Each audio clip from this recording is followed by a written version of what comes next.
Hello everyone, my name is Lowko and welcome to a best of 5 series of top level StarCraft 2. What I've got for you today is a Terran versus Zerg, where in game number 1 we find ourselves on one of the new official tournament maps. We find ourselves on Persephone.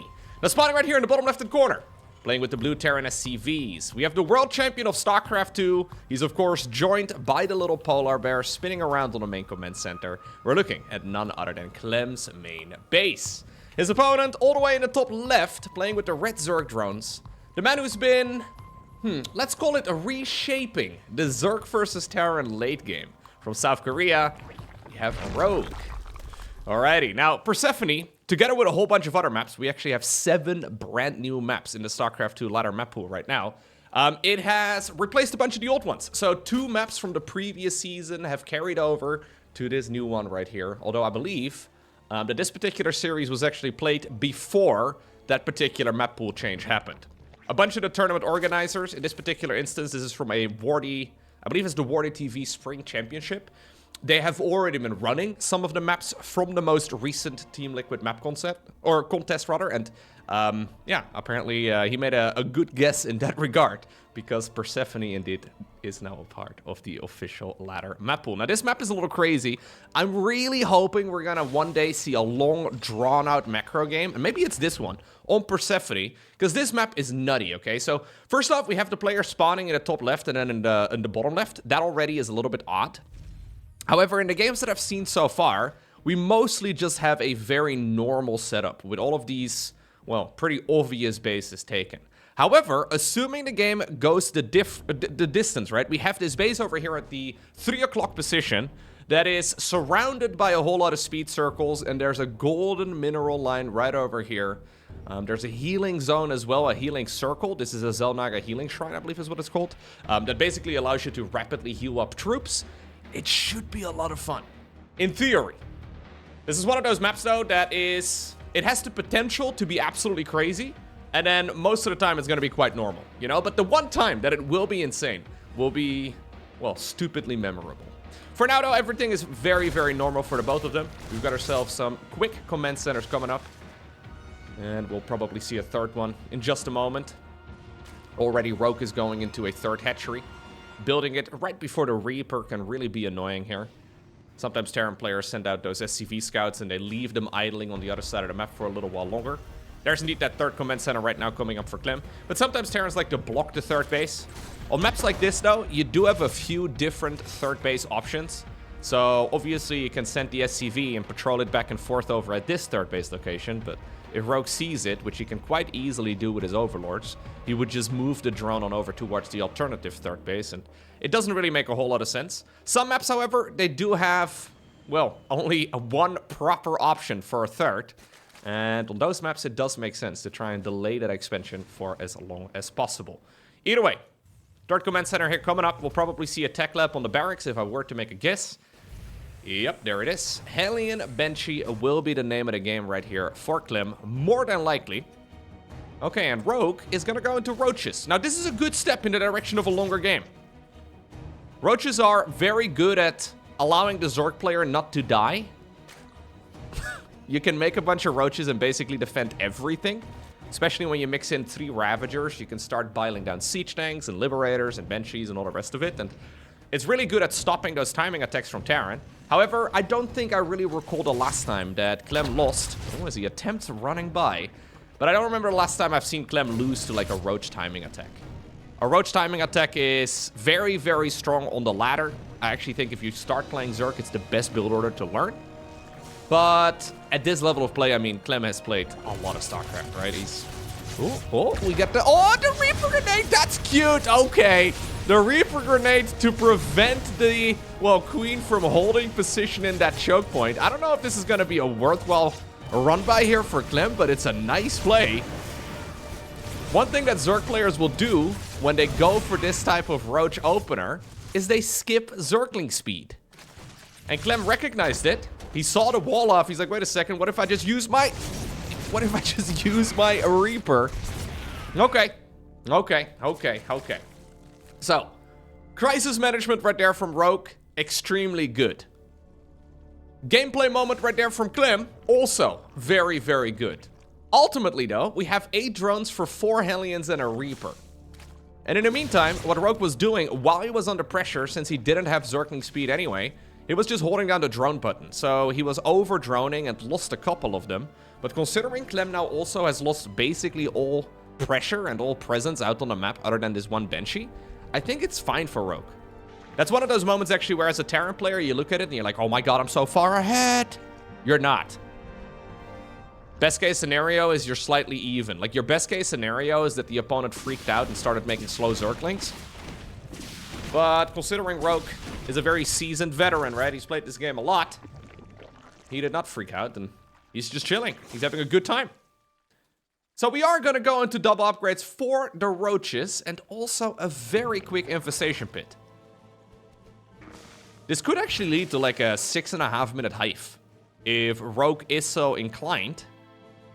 That is a stupid fast hive. Maybe he wants to go into Lurkers really quickly. Maybe the plan is to just go into Vipers for now. Not exactly sure. I highly doubt that he's planning on going Swarm Hosts, which is really the only other proper alternative when you go for an infestation pit at this timing. No, I think he's just droning. So he's setting himself up for a macro game. Yep, we have a Hydra then. We'll probably see a Hive and a Lurker then start up right around the same time. It is sort of important, though, for the Zerg player that he gets rid of those Banshees first, because you really don't want the Terran player to see that you're going for such a quick Hive. I think that's the plan anyways. It's expensive, though. He's making a bunch of Roaches. In the meantime, on the other side of the map. Okay. Factory 2.0 has begun. Look at this. 6 minutes and 40 seconds on the Hive. Sometimes it's kind of nice to like step back for a second and look at what pro gamers are capable of doing. Because this is ultimately now 4 base Zerg, pre-7 minute Hive, an awful lot of army. I feel like with Zerg it's the most obvious how much stuff they can do. Oh, look at this. Clem actually using the highway here on the right side of Persephone to get his units in position really rapidly to go after this base. This is without Stimpec. They don't yet have combat shields.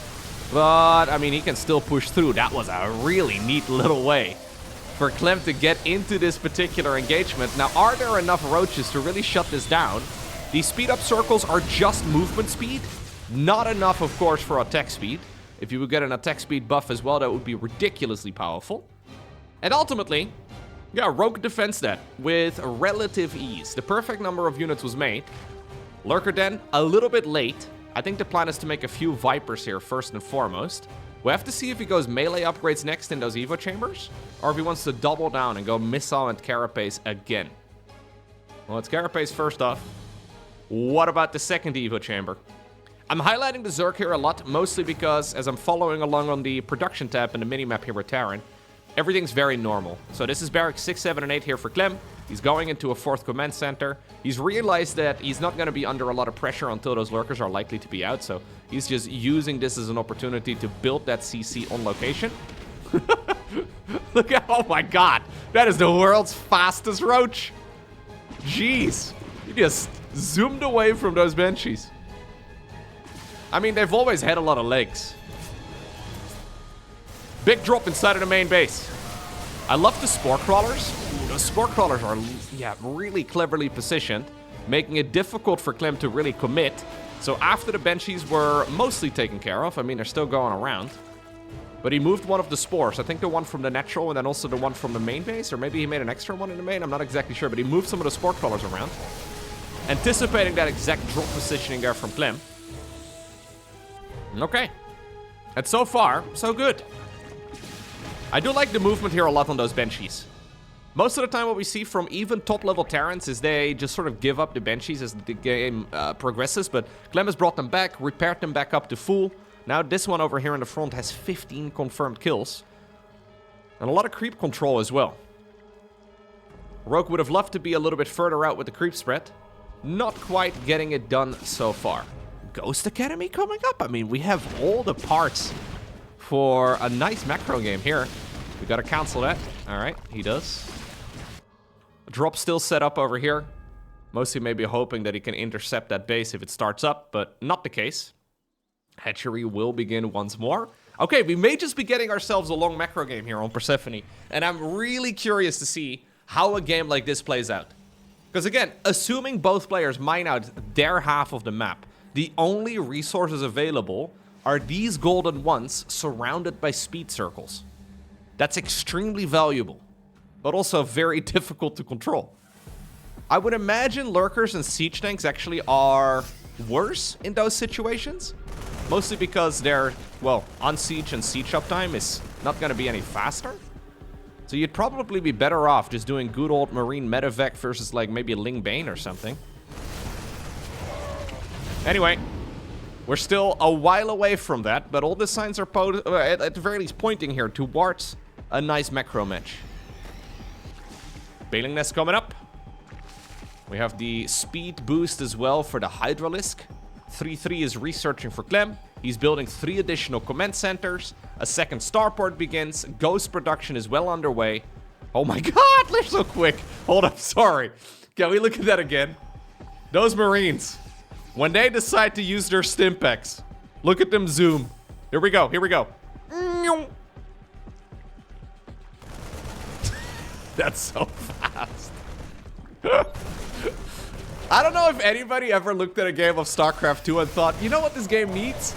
More speed. It's not fast enough. Actually, one of the most common complaints I see, especially from players that are trying the game out for the first time, is that the game is just too freaking quick. If you compare it to like a Warcraft 3 at least, Warcraft 3 feels like it is... I mean, it's not slow, but visually it looks a lot slower than StarCraft 2, that's for certain. Anyway. You did get a snipe on a hatchery, though. I love the spine crawlers here on the high ground. Rogue anticipating that exact movement. It feels to me that Rogue has been practicing this map a lot. With the spore crawler positioning, but also the static defense there in the top right. Even though this map is relatively new, he seems to have a good idea, at least, on how to play it. Problem is, he's going up against the man I consider to be, actually without, yeah, really any doubt in my mind, the #1 Terran on the planet. Clem is ridiculously good. Here we go, though. The Mass Overseer style has begun. Double Nidus network is now building. Clem is going to have to face the pressure that Rogue has become very well known for over the last bunch of months. Most Zerg players are not too fond of playing late game. Rogue is by no means avoiding it. Let's see, though. Good snipes here coming in for Clem. Clem being extremely aggressive so far throughout these games. Really trying to put the pressure on Rogue. Rogue, well, he's defended all of it just fine. Some good snipes coming in, though. Siege tanks slowly moving forward. Overseer's trying to cover some of the screen. In the meantime, we have the Changeling crew going into the bases of the Terran, and they're providing vision for those, well, very annoying Nidus worms to be put down. As Clem is microing on the other side of the map, he actually needs to make a decision. Yeah, do you want to push through? Or do you go home to try and defend the Zerg infestation? Because suddenly Zerglings, roaches, lurkers are everywhere. This attack over here, I mean, it needs to wait. Pro gamers are still human. At least the majority of them are. Yeah, Clem would love to be focusing his attention over here, but he just can't. It takes so much effort to try and micro all of this at the same time. Despite the fact he's playing at a near 500 actions on average a minute. Peaking right now that he's dealing with all of these fires. He does still lose 30 workers here in total, and then also needs to retreat with that main attack. Lovely push here by the Zerg. I think it was actually in a really difficult spot to try and hold that big attack from Clem. I think the base at the bare minimum would have died. But it turns out the best defense is the offense. And this over here has still not been dealt with. Woo! What a game here from Rogue. I'm very impressed. So we've seen Rogue win against some of the very best Terrans in the world, right? Now, not to like trash talk any of those Terrans, but I really do believe that Clem is a step above everybody else that plays Terran. So to see Clem struggle with this as much as he is right here, especially now that the strategy has been around for a good while. I have seen Clem deal with this in the past. I have even seen Clem do one of his very, very rare keyboard smashes. And that was against this particular style. He is not enjoying playing against this absolute monster of a late game strat. Look at the lurkers. Ooh, so quick. You're not going to be able to complete the snipes at that rate. More vision inside of the main base. SCVs are dying to the tunnel-clawed roaches. Rogue is replacing all of the roaches, though, with higher tier units. So all of the roaches we have seen die over the last few minutes, they were produced in the early game. They're now no longer supply efficient. They have served their purpose. And this is why it's so annoying, right? This is why it's so oppressive. These units, when they are transformed, look at the minimap. They don't show up as a red unit. The tunnel-clawed roaches are doing the exact same thing. There's always going to be some stuff that slips through the cracks. And it's just so freaking hard for Terran to keep track of everything. Well, I mean, he's doing a decent job, though. It's just that at this point, Clem is sitting at a whopping 40 SCVs. That is not enough. There is a moment in this matchup where you want to start dropping your SCV count. I think it's mostly when you get up to, like, I don't know, maybe 10 or so command centers. That's when you can really start thinking about 40 workers. At this point, you need closer to, like, 60 in my mind. Maybe I'm mistaken. But I've got a feeling that as this game goes on now, Rogue can keep spending the money. And look at these traits. Oh my god, okay, so he's actually mining more with like a factor of 2. Considering the mule mining. And he's also trading incredibly efficiently. Dude, Rogue is a monster again. Clem has got this huge army. But he's basically running around the map trying to, well, shut down all of the freaking worms. He's playing knight as whack-a-mole here. With his entire army. All that Rogue needs right now is time. And if you look at the income, I mean, let's have a look. Yes. This is telling us the full story. 3-ish thousand minerals and gas more per minute. Now, there is a drop over here. Okay, fair enough. I guess Rogue, well, is actually even going to be able to save this base, too. Some decent splitties by Clem, but not enough to really be a nuisance. Nidus Worm will get shut down over there. We have the changelings wandering around everywhere we go. Gold base now attempted as well at the 3 o'clock position.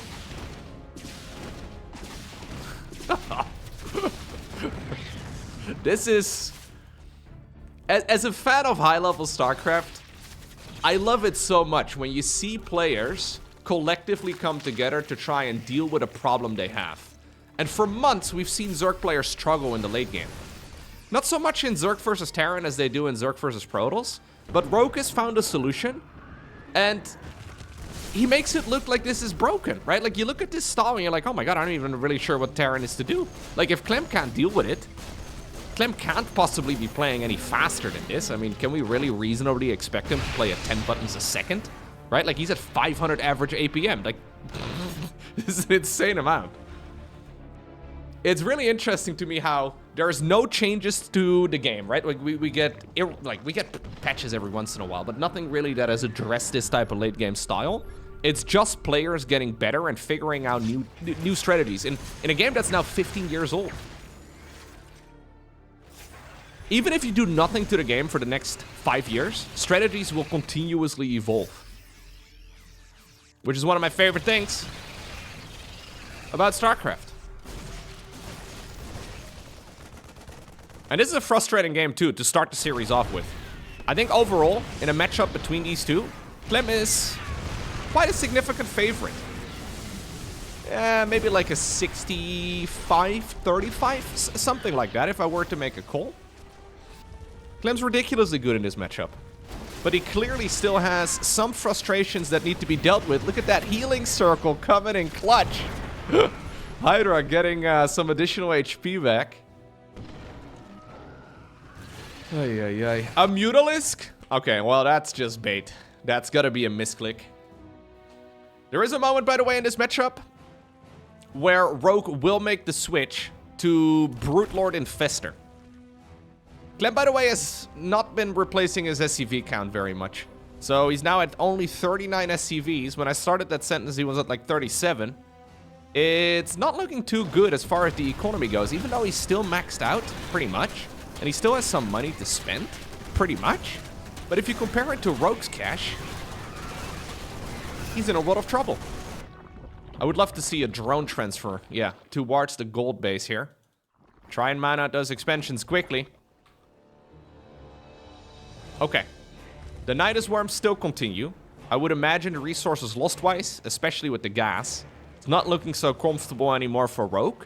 But, I mean, considering he's mining way more resources as this game progresses, he should be able to, well, trade however inefficient he likes. Oh my god, this army's so quick.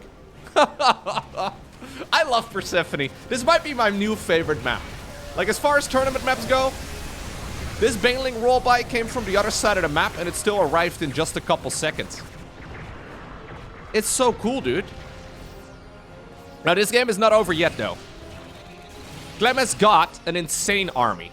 If we look at the army size, he hasn't really been able to put, like, one big fight together, because Rogue is constantly hitting him in the back and constantly hitting him at a lot of different angles at once. But if we can get, like, one big engagement between these two players, Clem's army will definitely win. Clem is also known for his phenomenal late-game control. This is not an easy unit composition for Terran to micro whatsoever. If he can get a good fight, and he can actually have like a full clash of both of the armies, and that's what he's aiming for right now, he might just be able to obtain the victory still. Oh, Hydra Dash coming in clutch. At this point, actually, there's too many ghosts. Here's the Overseers trying to cover everything. Changelings get dropped to the ground as well, just to try and dilute the amount of micro that Terran can possibly do. The Baneling count at this point is high. Banelings are rarely a cost-efficient unit. That was not really a great fight there for Rogue, but he's got so much money that he can actually rinse and repeat this. And what he needs is 23 additional Overseers. Yeah, we only had 24, you know? You want about 50.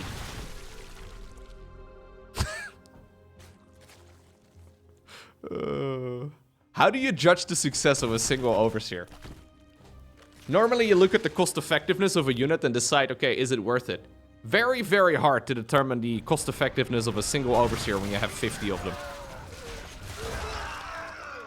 One thing, though, that they also do, other than drop all of those changelings, they can, of course, be used to contaminate and all that, too, but what is incredibly annoying for Terran is the fact that they take up screen real estate. So, this sounds kind of dumb, but when you have this many Overseers on the screen, like, I zoom out during the fights, but this is more realistic to what the players actually see. If half of your Terran army is covered by Overseers, how do you know where your units are? How do you micro against the Banelings? While the Banelings are rolling away, the base has been destroyed. And I think Rogue can rinse and repeat this for a whole lot longer. He's got at least another 5 to 10 minutes in him, I think, to just constantly lose these units and replenish them with more before he needs to make a switch towards that that more, I guess, sustainable late-game army of Brute Lord Infestor. So dumb. Overseers might be overpowered. Like, he's putting the Overseer in overpower? Okay, I gotta work on that one, but seriously, man. It's headed in the name this entire time. This army is fake, other than the Ghost and the one Marine over there. So this is something Rogue has started doing as of late, where he drops down a lot of those changelings and he right-clicks them onto the opponent's Ghosts. Good luck trying to get within range of a unit you're trying to snipe when you're being changed around, or chased around, rather, by 24 fake Marines.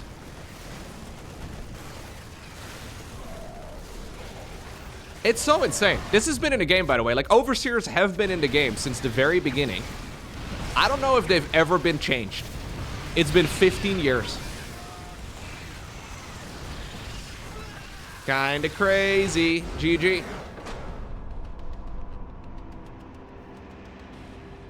Next up, we find ourselves on Ultra Love, one of the maps that has indeed survived the new season. Now, if I was Clem here, first off, I would have a lot more money than I do, but secondly, I think being the aggressor is 100% the right call. Because playing the very passive approach, the very laid-back style of just, well, making more command centers and then more ghosts It seems to work against basically every Zerg player out there, but Rogue is playing the late game differently than all the other Zergs, and I think if I were to make a guess, we're gonna see a much more aggressive version of Clem here. Even though he was being very aggressive in the previous game already, it was like a macro aggression, if that makes any sense. Like, it was a very conventional, I'm gonna build up 4 command centers, then I'm gonna go for barracks 6, 7, and 8. I'm gonna give the Zerg at least a little bit of room to breathe. Like, that's the most normal style that Terrans like to go for in this matchup. When they want to go for like a macro-focused game, Clem, he probably can't help himself. If he has a bunch of units, he will go across the map and do something with them, which is obviously, like, in theory, the right thing to do. When you don't need to use a unit defensively because of walls and all that, you can probably send them in a medevac and try to get some sort of value. But I think this is going to be a much more aggressive style here of Terran. We'll have to see what it's going to be, but we're starting off with Reapers.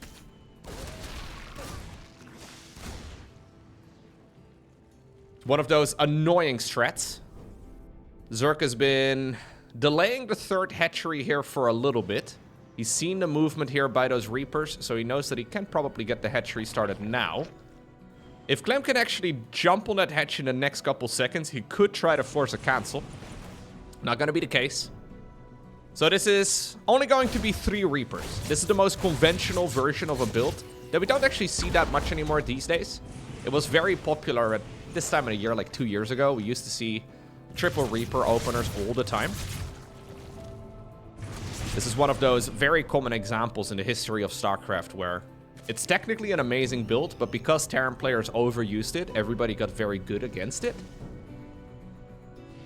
Terrans had to do the same thing against, like, for example, 4-gate Blink Stalker builds around the same time period. At the time, everybody was going, well, Protoss that is. Every Protoss would go 4-gate Blink Stalker against Terran. And then they sort of overdid it, and Terrans got very good at countering it, so now we rarely see the build. It's still certainly viable. Much like the triple Reaper opener is still viable, but Zerg players have just gotten very good at, well, not dying to it. And this is a self-fulfilling prophecy in the history of StarCraft. It always happens. There's a strategy that is neck and shoulders above the rest, but it's kind of niche. And then really the only thing that is, well, holding it back is the opponent just not having enough practice against it. Alright, so this is weird. Rogue has got something in mind. We got some lovely Overlord spreads here, but why in the world would we be working at these rocks 4 minutes into the game? Well, one of the things with these sort of openers from Terran, and one of the reasons why it has lost a little bit of popularity, is that you usually skip Hellions. There are some weird variants where you do go for Hellions, but generally speaking, you skip Hellion play. And it means that Zerg doesn't really get pressured. From like minute, I want to say like minute 3 to like minute 5 or so, Zerg is kind of able to do whatever they can. And apparently Rogue is using that newfound freedom to kill rocks right over here. So he's going to be able to take the watchtower. Maybe that was the only reason. I don't want to read into this too much, but that is a little bit odd. Anyway, Marine Drop follows this up. Maybe he wants to take the 4th base over here rather than the one over here. I'm not sure. Just going to be a single armor upgrade for now for Rogue. No Lariat, no Roach Warren, no Baneling Nest. Just Queens and Zerglings. Plenty of Zerglings, though, to try and deal with like a... I think this is like a 14 Marine drop. Yeah. He unloads them over here on the low ground. He knows the timing of the 4th. Ah, there it is. Cute player, actually, from Rogue. Rogue really prepared for this series. It's very obvious. He had a plan in mind to try and protect this base over here. He knows what Clem's tendencies are, and Rogue has prepared for this particular series very clearly. Now, those 2 Reapers that are still left over from the early game are going to scout the top left-hand position, and Clem now knows exactly what he's playing against. A couple Zerglings here being a nuisance on the other side of the map. Not really any damage dealt, though. But you can see here that Clem is not really getting his feet under him. This Lara is late. Same for the Baneling Nest. I think it makes sense in the, at least like, game plan here of Rogue to delay it a little bit. But it does mean that he's not going to have Baneling speed and time against some of these really scary Terran timing attacks. And this 4th base, the reason why it's normally not taken is because it's far away. Queens are not going to have an easy time defending it. There's plenty of Zerglings available for now. But the base already did take a bit of a beating. Macro Hatchery coming up here as well for Rogue. Baneling speed has begun. Hydra then coming up. Armory coming up as well for the Terran, so he can go straight into the 2-2 research. Second factory at the front. Additional barracks. I think this is 4 and 5 right now. It's the only thing that really makes sense. Yep. And we'll have to see whether or not Clem wants to go into a Fort CC here, just like he did in the previous game. If he wants to play macro, he should plant it right about right now. Generally speaking, with a second factory at this timing in the game, you do go for the 4th command center. So he's happy to play the macro game again, it looks like. Okay. We're making supply depots for the remainder of the match. 5 of them at the same time is a little uncommon at this level. It's okay. But it does mean that you're not likely to go for a big timing attack right now. So remember in the previous game, we had a hive done at this point. Right? Now we're still working with freaking Baneling speed finishing up. Very different approach from Rogue. So far though, the aggression here with the Medivacs has been good. And Clem is kind of cruising. When Clem is playing this like very momentum focused style where he just gets to pile on the pressure, he's very dangerous. It's very easy to make a mistake as well though. If a couple Banelings slip through the army, for example, that's a problem, but Clem is on top of it. And he's fast at this point. Let's switch to a little bit of first-person view. So this is what Clem was looking at while he was playing the match. He's got multiple control groups of drops all around. You can see his selection in the bottom right to see what he currently has in his control group. So you will see him occasionally switch over to his army production there, to his unit-producing structures. 4th command center has begun. There's barracks 6, 7, and 8 started up inside of the main base. We have to split over here. Retarget with the Widow Mines. Whoa, that was a banger fight. That was a really good fight. Okay, I'll take control of the camera again. I love watching the first-person view, but I also know that it can be a little bit disorientating sometimes.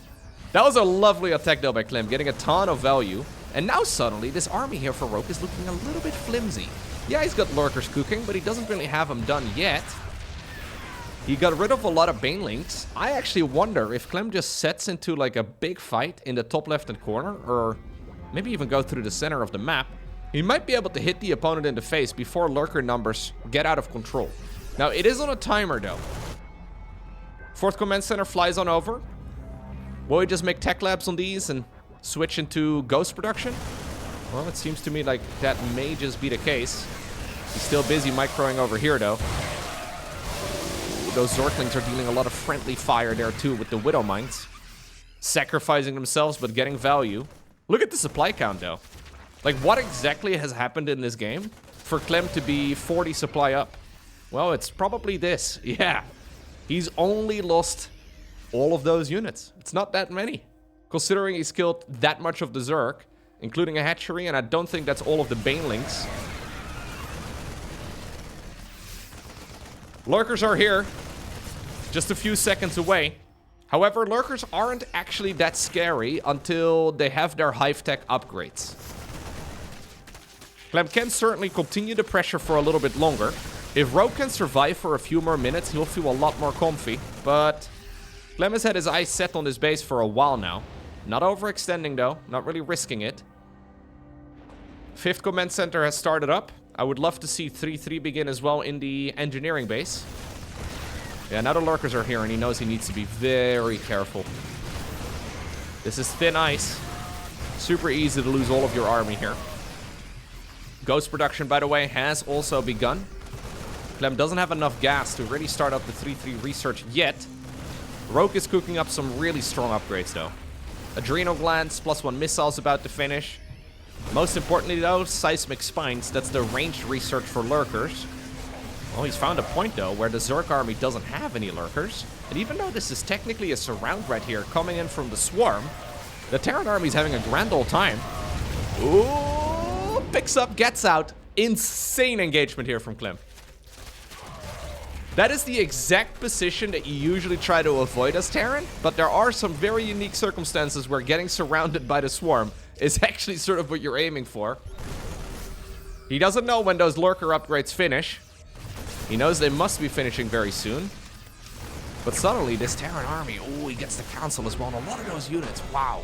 Clem absolutely dominates in game number 2. Brilliant game right there from Clem. I don't think you can really hope for a whole lot better. So basically what he did is he played better than he did in the first game. Like, that's what it comes down to, guys. Just play better. We always get back to the exact same thing. Just play better. Hello. Now, seriously, though, that was a Clem game and a half right there. Pretty much flawless micro. As well as a human can physically perform, in my mind. Like, that was... I mean, obviously, an artificial intelligence could micro perfectly, right? With infinite APM. But Clem seems to have, like, 500 average actions per minute. And then still use the vast majority of them with the proper prioritization as well. And that's really the key, right? Like, there's playing fast, and then there's playing accurate. And Clem seems to do both. Obviously, every pro gamer does to a certain extent. But Clem really has refined Terran to, yeah, a razor-sharp point. In the first game, he just kind of gave Rogue a whole lot of wiggle room. He gave Rogue a lot more, well, time to do whatever he likes. If I was Rogue, by the way, in this series now, I would go Roaches every time. I think a Roach opener makes way more sense. But anyways, we'll see if that's the case. Because, again, Roaches just allow you to get to the later stages of the game, more often than not. When you play straight Ling Bane, straight into Hydras, well, it seems to me that Clem is just a step ahead. But let's see. For now, everything here, again, very normal. Third command center is finishing up. We're going to go into Hellion Banshee. Yeah, this Clem guy is getting real good at StarCraft, huh? Ay. Not bad at all. It's fascinating to me, like, how every year that we get, like, in another competitive year of StarCraft, I think about the game and I'm like, okay, this is about as good as anybody can possibly play. Right? Like, you look at it and you're like, okay, this is it. Like, this is probably the limit. But nope, if you compare it year to year, somehow players still get better. How old is Clem at this point, actually? I don't even know. Hold up, let me look it up real quick. I think he's like 23? Like, what I'm wondering is this his peak? Yeah, he's 23 years old right now. Is this, like, as good as Clem is ever going to be? There's a very real possibility he's still going to get better over time. A lot of Terran players also have, like, at some point, it's quite common at least, it's kind of sad, but a lot of the top-level Terrans, historically, started having wrist issues, like a year or two into their pro gaming career. Turns out the human hands are not really designed to play at 500 APM, and then, you know, specifically I think it's like marine splitting and all that. That is extremely oppressive. Interesting expansion layout here again, by the way, from Rogue. Going full vertical this time around. Anyways, I've never heard Clem complain about those sorts of things. I'm not sure if it's an issue for him. Probably not. Maybe just good RNG. Like, good RNG on your hands. Or maybe he's a cyborg. Ever since I understood the weakness of my flesh, it disgusted me. This is weird, though, here for Rogue. So he's decided to go for the vertical bases. Generally speaking, the Zerg expansions, the way that Zerg players like to take them is they try to expand away from the opponent. So this base makes for a much more obvious fourth. This one is surprisingly close to the third of Terran. I wonder if that's now also going to prompt Clem to take his third. Hello, we're sleeping. He's microing over here. Generally speaking, that also prompts the Terran now to take maybe the forward base. Okay. That's a lot of damage done here. I think that's worth losing a single Banshee for.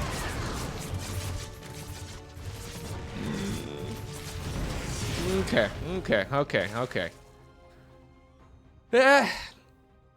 It's okay. It's okay. I don't think that was really the best type of fight for Clem, but it was also far from the worst. Right now we're kind of at that point in the game anyways where it's difficult to maintain the map control. I really don't think this 4th base positioning over here is very good. This Banshee, by the way, all by itself, after losing its sister, it's been working away at that hatchery, and it did get it down to about 50%. I think it makes a lot of sense here for Clem to continue launching attacks in that direction. There's very little creep here. I think he might be able to secure the kill on that base eventually, but yeah, he decides to take the path in that direction now. 1-1 just about to finish. Stimpack is already done. Combat shields just started.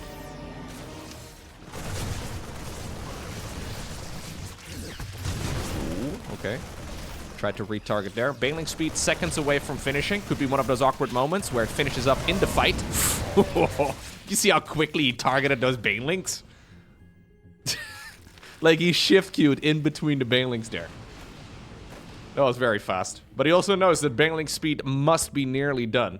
So he decided to target a bunch of them and then pick up and get on out. Armory about to finish up. I'm assuming we're going to go into the 2-2 research as soon as he is done with it. There we go. Still microing.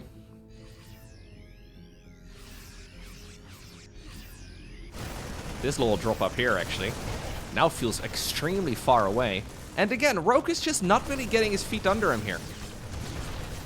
It's very similar to the previous game. Like, this is not bad for the Zerg. But I also don't think I would ever describe this as good. Like, he's fine. It's just that he doesn't really have any tech going for him. His eco is a little bit shaky. He's only a few percentage points behind in every department here. Ooh, that's that weird map glitch that we sometimes see on this one. But it's just that Clem is very good at inching out these very small advantages. Microing multiple engagements at the same time. Maybe have a look at the point of view here of Rogue. So this is what Rogue is looking at. Ooh, splitting a couple of Zerglings there ahead of the pack. He doesn't know about the positioning there of any sort of Widow Mines that might be located. Now he's starting to make some desperation plays. So what we just saw was him splitting off a bunch of his roly-poly Banes into the mineral line. This is the, I'm going to cross my fingers and let Kerrigan take the wheel. Hope that the Banelings get in there. It's a risky play, but it might just be that Clem is not paying attention. Let's see. Here go the Banelings. And this might just be the way to get back into the game.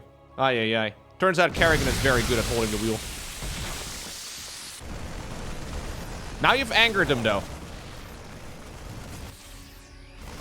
This is not gonna make Clem all too happy. Problem is, humans still can only look in one direction at a time, right? If Clem could keep one of his eyes pinned on the minimap at every given moment, I'm pretty sure he would get the cyborg eye to do exactly that. Do you think if we could train like a deer or something, or like a chameleon? Maybe a chameleon is a better way. I'm thinking like prey animals. They tend to have their eyes on the side of their head, right? If you put a minimap on the left and then the... Chameleons can move their eyeballs independently. Maybe that's what Clem needs. He would never lose a game again. If Clem was a chameleon, he would be insanely overpowered. Anyway.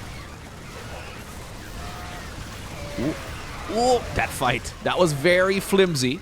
But Clem actually keeps the majority of his army alive, other than the brothers on the floor. But they got some good value against the swarm. He's constantly applying pressure. Great targeting there again on the Banelings. His real fight, though, is still with that 4th base. This is still the army that he's trying to use to snipe that base in the far bottom right. Now the Hydras are here. Hydras on the high ground make it very difficult to get the engagement. Clem decides to reinforce the fight over here. This is not a base that Rogue has been mining from, but look, if you watch the supply count for a little bit, we go from even to now a gigantic advantage for the Terran. Rogue has been forced to cut a couple corners. He's been delaying his tech, he's been delaying his upgrades just to try and stay even with the Terran's army. And despite losing a bunch of his SCVs, Clem very quickly replaced them and just kept on the pressure. Now the hatchery over here is gone.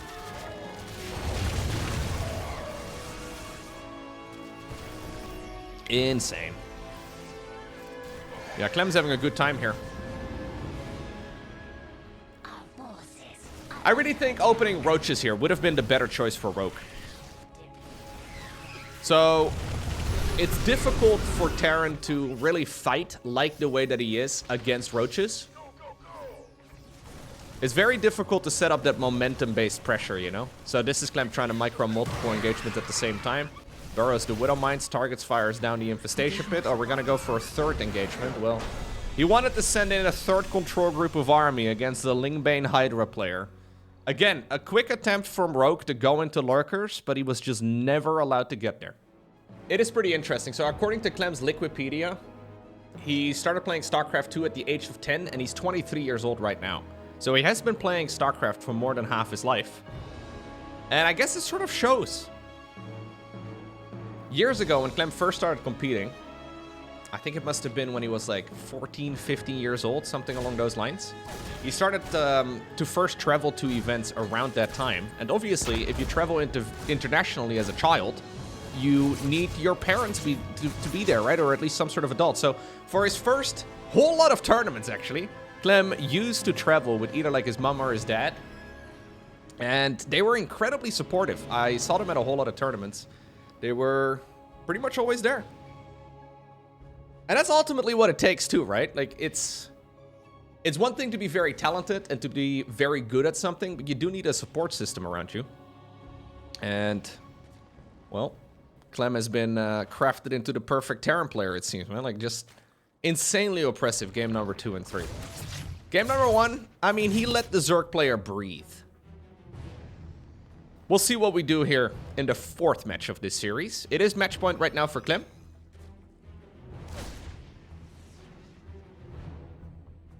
I think Rogue should play roaches. I think roach opener here makes way more sense. Maybe he believes he can play the same game, but then slightly better. But I think Clem will welcome it.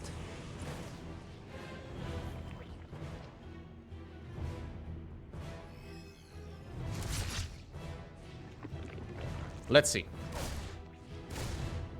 Do you guys think it's possible for Clem to do a back-to-back World Championship? So Clem won the World Cup last year. The Grand Finals was a clean sweep, 5-0 against Serral. That's a ridiculous stat. We never see that. I would say that Zerg is... Yeah, Terran's slightly weaker. Zerg is slightly weaker too. Protoss is definitely in a better spot now. I don't think MaxPex is likely to participate in the EWC, because he never goes to offline tournaments. I think Hero probably is the best Protoss. Serral is the best Zerg. Obviously, we have a bunch of other contenders that are probably very dangerous. Like, for example, Raynor comes to mind.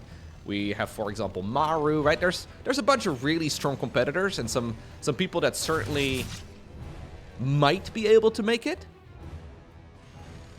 But, ooh, all right, we have a Hellbat push here from Clem cooking up. I think Clem might just be able to pull it off. I would not be surprised. I would be amazed, actually, if he does win twice in a row, but it could certainly happen.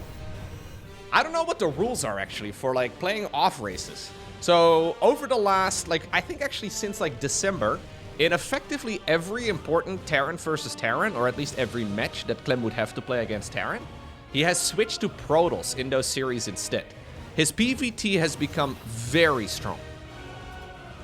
So rather than TVT, he doesn't like playing Terran versus Terran very much. He plays Protoss versus Terran, and his Protoss versus Terran is absolute world class. Like, honestly, maybe slightly worse than maybe MaxPex's, but only ever so slightly.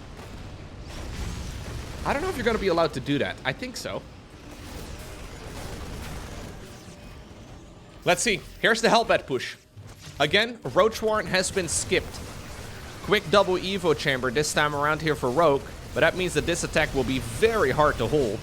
It's not going to win him the game, that's for sure, but it's incredible value. Good micro there on the medevac, does lose it eventually, but the Queens overstayed their welcome now. They stepped forward, they walked within range right there of the men with guns. Also in the men direction. Oh my god, what a game. What a game to close it out. Yeah, Rogue should have gone roaches in game number 1, 2, 3, and 4. I think that would have been the right call. Ultimately, he decided otherwise. And I think after losing game number 1, Clem was pissed.